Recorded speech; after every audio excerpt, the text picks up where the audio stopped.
as we celebrate today the visitation of Our Lady to Elizabeth, we hear about how she goes and brings Jesus to Elizabeth and to John. And I love this psalm response. Among you is the great and holy one of Israel. Among you is the great and holy one of Israel. And yet, in the humility of Almighty God, who'd have guessed? Probably at that point they couldn't even tell Mary was pregnant, let alone that she was pregnant with Almighty God. God so humble, so small, yet present.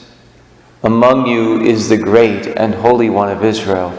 And so often we don't even recognize Almighty God present in our midst, that He is here among us. Yes, in the Word, yes, in the readings, in the Eucharist rather, but He's also present in every area of our lives. Even when we leave this church, He is with us. Do we recognize His presence? And then, do we bear His presence to others? I was talking to one of the families in the parish a couple weeks ago, and their daughter, who's in college, was going off, I think, California or something like that, I forget, for an internship. And she said, some of the people that are in her life were, saying, well, there's no love out there, there's no God out there, wherever she was going. There's no Jesus. And she says, so I'm a little bit worried about going out there. And I looked at her and I says, but if you bring Jesus, He will be there. If you bring love, love will be there. I think it was Mother Teresa who said, where there is no love, bring love, and there will then be love.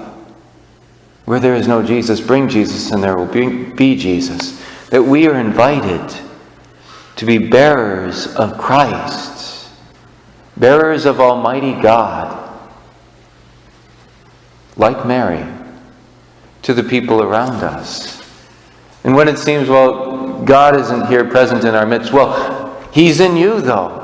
By your baptism, by your confirmation, He is present in you as you receive Eucharist today, and He will stay with you, according to the saints, as long as you want Him to.